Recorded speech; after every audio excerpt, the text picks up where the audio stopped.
So it's very good to be here. I'm going to talk to you about an experience of a merger that we had in my university, and I hope that you'll be able to find something in there that's of interest to you if this is something that you've gone through yourself or you're thinking about going through. So just some of our experience in a merger. And the merger consisted of 3 colleges of education joining the university. The university is Dublin City University, and creating a new faculty of education. So the way I'm going to structure the talk is I'm going to give you some background, why the merger happened, a little bit about the Irish education system. Then I'll talk about the process itself and various aspects of it. And then I'll tell you something about the results of the incorporation. And then I'll give you some views. These are my own views, but they do overlap quite a bit with some of the stuff we've heard this morning about the challenges and the critical success factors as to why the merger actually worked. Okay. So in 2016, 3 colleges of education joined Dublin City University and formed a new faculty of education and an enhanced faculty of humanities and social sciences inside the university. So the result was that DCU is Dublin City University. DCU moved from being a 1-campus university to a 3-campus university. We added an extra faculty, so we went from 4 to 5. We divide our faculties into schools. We don't call them departments, we call them schools, but they're the same thing, really. So we had 15 academic schools, then we had 23 by the end of the process. We increased our student numbers from 12,000 to 16,000, and our full-time staff numbers from 1,200 to 1,600. I'm only talking about full-time staff, so I'm not talking about part-time or temporary, just full-time. So to give you some context, the Irish higher education system has 7 universities and 13 institutes of technology. Along with that, it has some smaller specialist providers. In 2012, that included 8 colleges of education. So all of these are degree-granting institutions. Ireland's school system that these colleges of education served were actually mostly under the patronage of the Catholic Church. So primary schools in Ireland, while it's a national system, the schools themselves are owned and governed by the Catholic Church, and that's a legacy situation that's been in Ireland for more than 100 years. Also, we have a minority of schools under the patronage of the Church of Ireland, which is a Protestant denomination.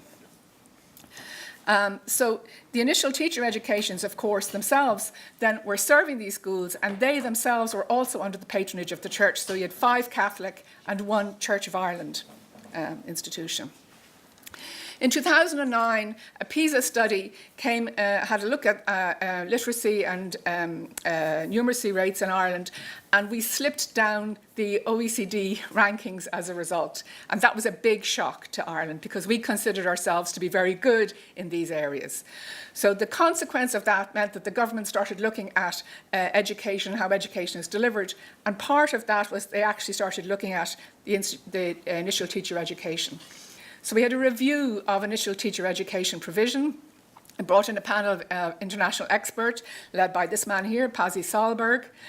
And their recommendations was your colleges of education are too small, they're too dispersed, you need to get together to get critical mass so that you'd have larger groups coming together, providing education across the full continuum and preferably in a university context. So that's the background. Along with that, in general in Ireland, the Higher Education Authority, which is the group that funds higher education, were telling us as institutions we had to collaborate more. They were encouraging mergers or partnerships. So overall, again, a report in 2012 said, this is what we should be doing. There we go. So at the same time as that was happening, the leaders of our 4 institutions, Dublin City University and the 3 colleges of education, were discussing the possibility of a merger. So these things were happening at the same time. The colleges are St. Patrick's College, was founded in 1875 and it had 2,500 students, again primarily focused on primary education but some humanities programmes, and under the patronage of the Catholic Archbishop of Dublin. So he owned this institution and he was very instrumental in any major decisions. Likewise, Mater Dei Institute of Education, a lot smaller, founded in 1966, focusing on secondary education, 630 students, again under the patronage of the Catholic Archbishop of Dublin. And then finally, the Church of Ireland College of Education. This is the smallest of the colleges, the oldest from 1811, only 150 students, but the only Protestant teacher training college in the state. So strategically very important for that community. And then finally, the university that they were planning on joining is us. We're much different, founded in 1981. We're very young. We're a research-intensive university, only particular strengths in enterprise and technology. At that time, we had 1,200 full-time staff, 12,000 students, and of course, we were secular university, like all the universities in Ireland. So the institutional leaders reported into the Higher Education Authority and said that this is what they wanted to do. And the Higher Education Authority said, great idea, it aligns with our national higher education policy, it's aligned with our national policy on initial teacher education, so therefore we will give you some money to do it, which is a very important thing. So what was the vision? So those are actually some pictures more pictures of the institutions. The vision was to create Ireland's very first faculty of education, which we call the Institute of Education. And in that faculty would be co-located all the different types of educational specialties, right from early childhood, primary, secondary, further education, higher education. Bring all that expertise together into one faculty so you get a critical mass of education experts, and in a research-intensive university environment. A second goal was to create a more distinctive Faculty of Humanities and Social Sciences. We had a Faculty of Humanities and Social Sciences in DCU, but it was very focused on applied areas, while the ones coming from the humanities experts coming from the colleges were very traditional. So we're going to bring these now together to get a more comprehensive type of Faculty of Humanities and Social Sciences. I'm not going to talk too much about that today because I think there's more interest in the education side of things, so that's what I'll be focusing on a bit more. So we had two distinct phases when we were looking at the process, a planning phase and an implementation phase. And you can see those outlined there. So the planning phase was actually September 2013 to April 2014. And then from May 2014 to September 2016 was incorporation. And the big legal incorporation date was there at the end in September 2016. The planning phase was governed by a joint steering group, which is made up of the heads of the four institutions, and they had working groups working to them during that phase. And the goal was, in terms of the planning, we were supposed to identify within those working groups what were the risks, what were the things we would have to do to actually incorporate, how should it be organised, what sort of governance structure, all of that. And that was we produced a planning phase document, actually, which outlined how the rest of it was going to work. Then when we came to the implementation phase, I'm going to go to this, we had this kind of a structure. So the decision-making body for the implementation of incorporation, by the way, incorporation is what we're calling the merger. So I have to make sure that that's clear. So the Incorporation Board is the group that made the decisions, all serious decisions, important decisions about the process. And it was chaired by the president of the university. It had the heads of the other three organisations on it. And it also had a number of what we call workstream sponsors. So there were 9 different work streams, all feeding into this process, all led by a workstream sponsor. And that sponsor was generally a member of the senior management of the university. Alongside that, each sponsor had worked with a program manager, and the program manager was responsible for the work of the workstream. So here are the examples of the work streams, and they're the kind of work streams you'd expect to see: academic, governance and leadership, student experience, which was mine, campus and services, research, people and organisation, strategy and business planning, change management, programme management. Another little aside on the religious dimension. I just mentioned earlier that the Irish school system, the church is extremely important in that system, and also in terms of the initial teacher education. So naturally, if you're talking about taking a number of colleges of education that are under the auspices of the churches, you have to negotiate with the churches as well as with the organisations. So the leaders of all 4 institutions met regularly with the 2 bishops, our 2 bishops of Dublin, to agree how the faith-based education could be delivered in a secular institution. I have to say that both the Catholic Archbishop of Dublin and the Protestant Archbishop of Dublin, the Church of Ireland Archbishop, was very supportive. And they actively promoted the whole project within their own communities. And very importantly, the Catholic Archbishop of Dublin agreed to transfer the campus, the ownership of the campus of St. Patrick's College, to Dublin City University to host the new institute. It was very important that they would work out, well, how are we going to deliver faith-based education in a secular institution? And the decision we arrived at, or that was arrived at, was that all students would share a common curriculum, but that alongside the common curriculum, students could choose to take a separate certificate in Catholic education or a certificate in education for the Church of Ireland community as part of their programme. So when they graduate with their Bachelor of Education, they have simultaneously a certificate in one of these areas. If they want, they don't have to do that. They can choose other options. But these certificates were designed and delivered in 2 denominational centres in the new institute. So we had a centre that dealt with Catholic religion, a centre that dealt with Protestant or Church of Ireland religion, and they were inside the Institute of Education. So obviously a project like this is very complex. There's lots of very complicated, multiple interdependencies. I'm going to give you a frightening chart here. There's some of the milestones that we had to meet as we went along the way. I have no intention of going through those milestones. It would take forever.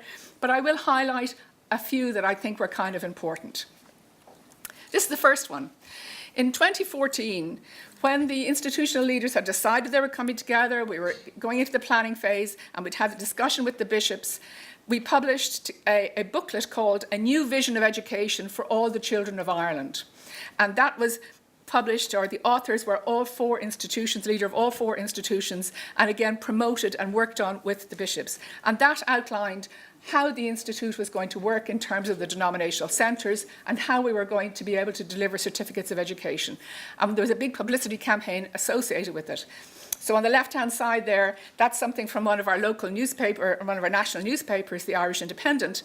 And in that picture, you have the Minister for Education, you have the Protestant Archbishop, the Catholic Bishop of Dublin, and the chair of our governing authority with some young children. And the idea was to have a clear message that went out to multiple communities and that would be consistent right from the beginning.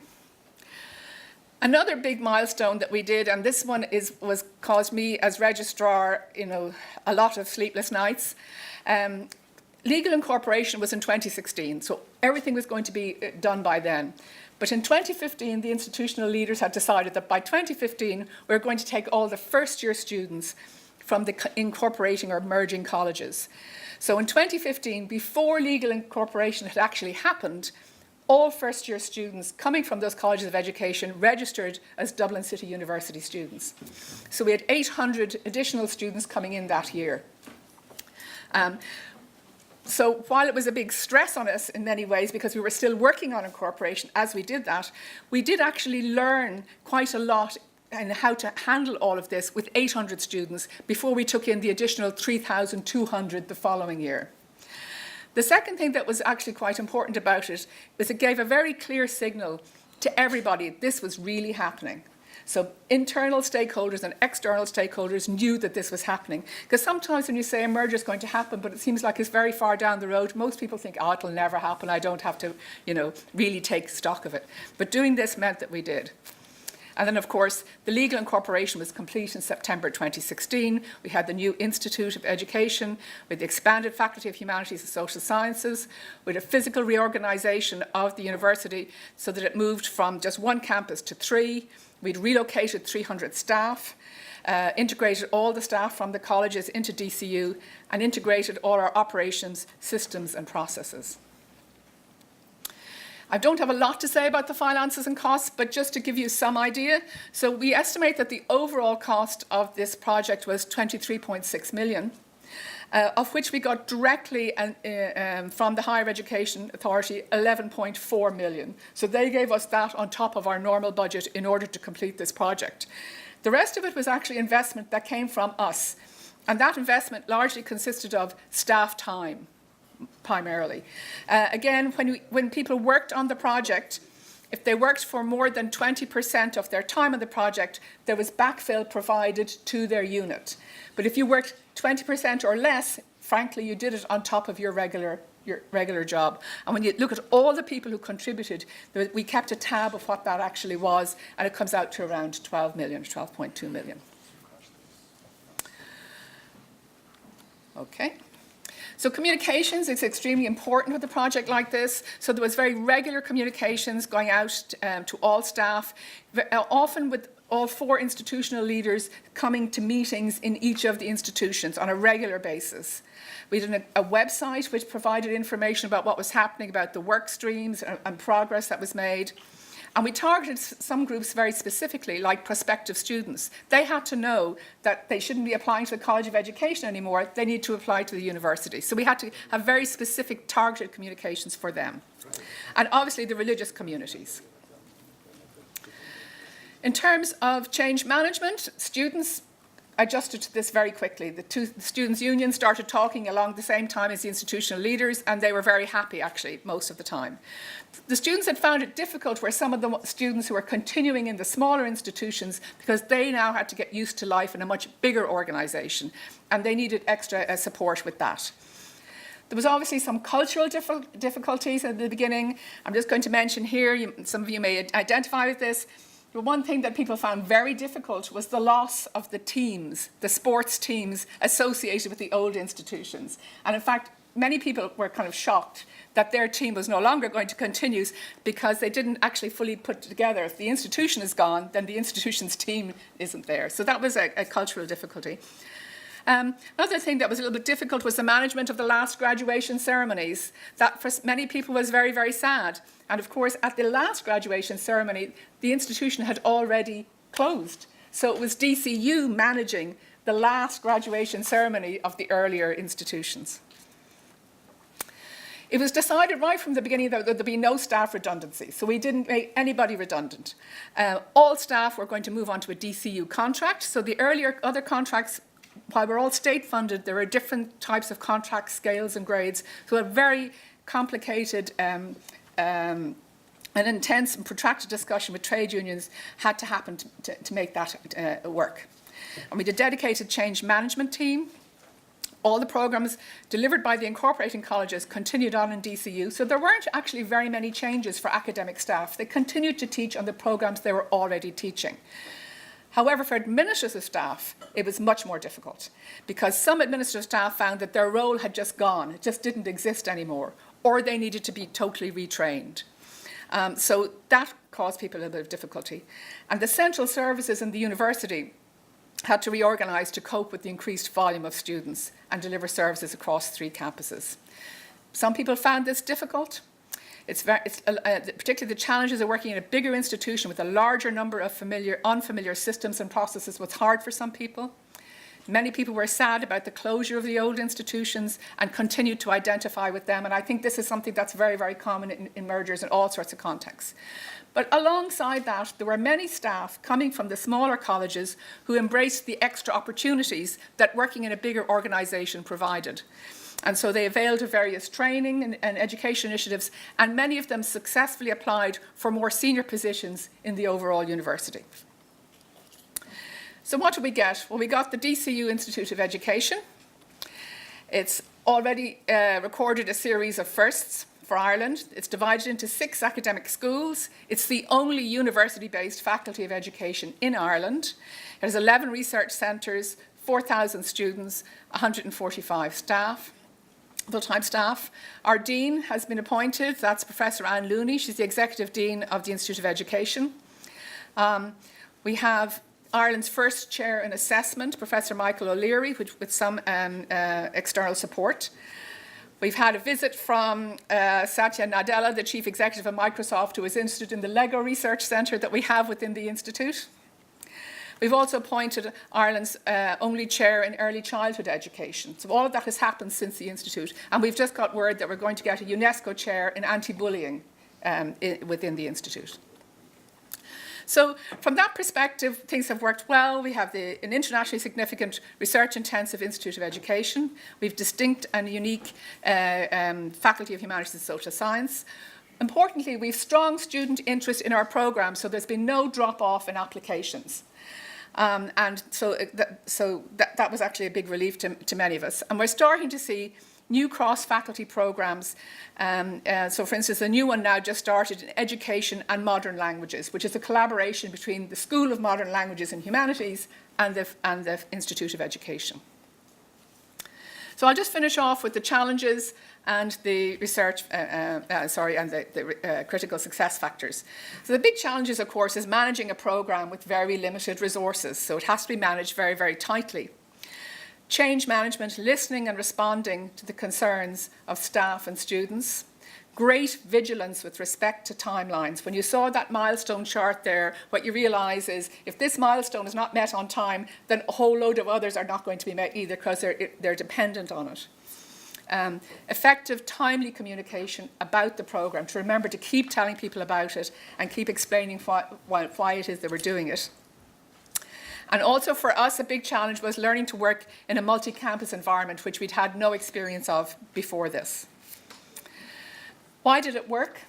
I think the reason it worked was, these are there, a clear vision that was communicated and understood internally and externally. When we had to explain, well, why are you doing this? We'd say, well, we're creating this new Institute of Education. It's the only one in the country. We're bringing all these people together. And people could understand that both internally and externally. So it was clear. There was unambiguous support from the 4 institutional leaders. They came up with the idea. So they actually backed it. It was aligned with government policy. There's absolutely no quibble about that. And we got some funding from the government, but it was not driven by it. It was driven by the vision.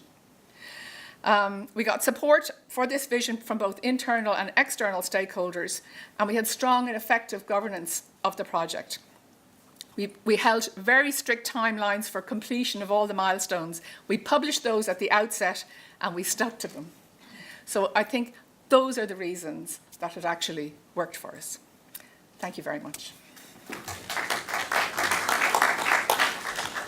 Thank you a lot. I enjoyed a lot, really, because it was so practical. So just when you are listening, it's clear that you lived through all the situation and you just understand what you are talking about. And I do not know, just take the chance to ask, because during your presentation I had several questions, but step by step you answered how you were communicating, how was it made the plan, how was just managing all this, and for sure the idea, how you came to that idea of the vision that it should look like here in the whole country. Yeah. I know that you have spent some 10 years abroad in Canada, yeah. So maybe it was some kind from abroad, or it was exactly just based on the situation on your own country. Okay. So, I'd like to take full credit for it, but I absolutely can't. The credit actually has to go to the 4 presidents at the time. I think one thing that helped for us is that we accredited 2 of those colleges. So we had a relationship with 2 of those colleges for a number of years, Mater Dei and St. Pat's. So we knew each other. So that was helpful. And also we're all in the same geographic location, so we're all in Dublin. So I think those 2 things made it easier for people to come together. But I have to give credit to particularly our own president, but also the presidents of the other institutions for having that vision and seeing we can do something much better together than we can do individually. So if we can say that it was some kind of win-win situation, yes. What you expected, yes. And what you got. Yes. Yeah? So, okay, so maybe just... Well, thank you once again for a really very, very nice and detailed presentation. And as I've said, so we are already very happy to have contact with your university. And you've mentioned Professor Annie Looney, the Dean of the Institute of Education. So she's coming to visit us in September, if not earlier. Definitely all the papers that you said that you have published, I think it would be very important if you can to share with, with us or and definitely we would be very happy, if these concrete ideas you could share with, with our group, Very happy to. because it would be very beneficial. Because in Lithuania, as I mentioned, to you already, we have a little bit different situation. I think that the higher education reform, especially the merging of the universities, it's in enormous speed, yes. And it's not like very much of bottom up, but top down approach. And definitely there are some good features of that reform, but all these aspects are not very easy for the communities, as you said. It's a very stressful situation, and it definitely will require much more time to adapt, and hopefully we will benefit. But we know that there are failures of these mergers as well. So yes. Just a comment. Okay. Thank you. Thank you. I'm just to comment on the change management piece is probably the hardest piece, and it's the hardest piece to get right. And it's there whether the merger is voluntary or not voluntary. And even when it's voluntary, there are still many people who think it's a terrible idea. So you still have to try to bring all of them along. So it's very, very difficult, but it can be done. Sorry. Thank you. Thank you for a very interesting presentation.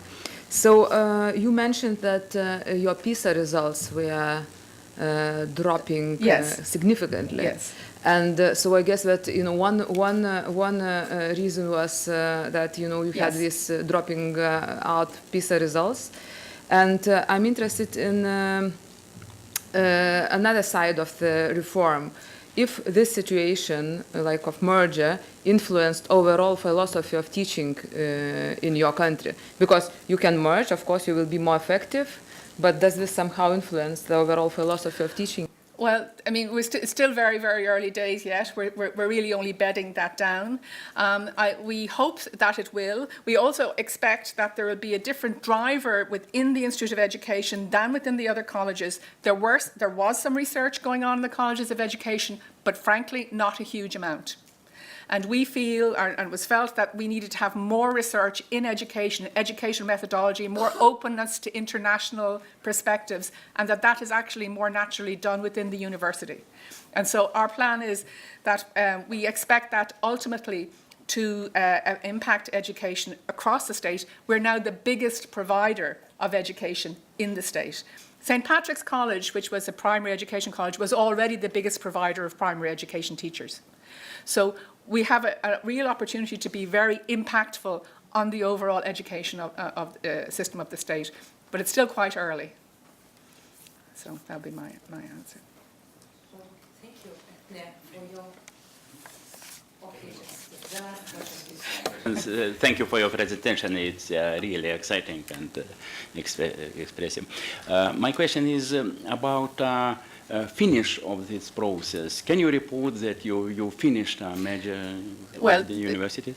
Well, yes and no. In terms of any specific resources being put to incorporation, that finished in 2017. So it went on, the legal incorporation finished in 2016, and there was some small bits to be taken up, mostly to do with systems and stuff like that, and staff training, which had to continue. But that all stopped. The program manager is gone, the office is gone, and so now it's business as usual. Is everything easy? Is everybody happy? No, we are not. And not everybody, but there is a gradual understanding and acceptance. The students are fine. The students, they just accept whatever it is they come into in first year and then stay with it. The people that have the most difficulty are particularly older staff who've been with the other institutions for a long time. And maybe some of those will never think it was a great idea. But I would say the majority of staff now accept it, and also there has been improvement for them in terms of the research active staff now have far more research supports than they ever had. They have opportunities to collaborate with colleagues more easily than they ever had before. Students have far better student services in the context of the university than they ever had in the smaller colleges. So counselling, medical services, sports services, all of those things are much better in the bigger institution than they ever were in the smaller ones. Just because the spirit of discussion was awoken finally. So just one more question, but could you come to the microphone?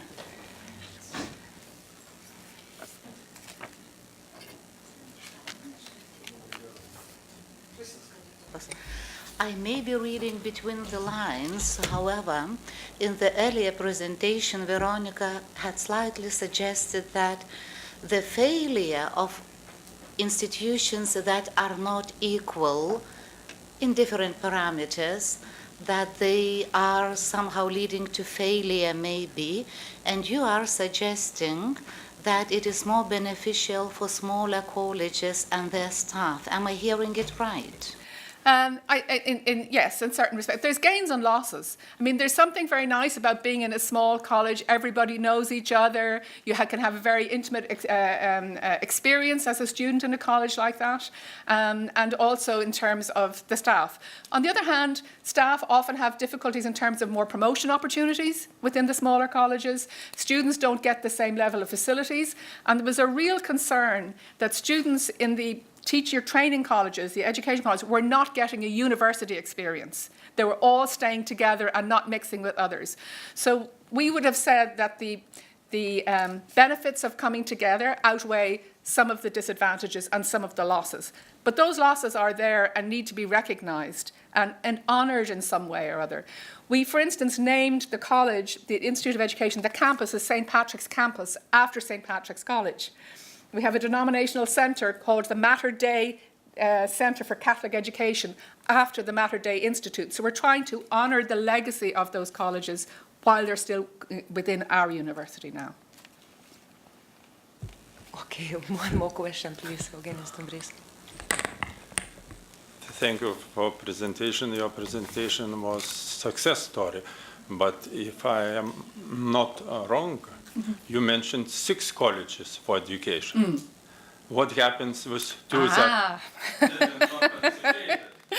So we have 2 other colleges that are not in Dublin, and there is a strong push from the government for them to move into a local university, and a strong pushback both from the universities and from the colleges for them to come in there. Because there is a bit of a risk when you are a research-intensive university and you take in colleges that are not particularly research-intensive, because what's going to happen is your research metrics are going to go down. And so there's a lot of fear around that. We decided it was okay, we would take that risk. But that debate is still continuing.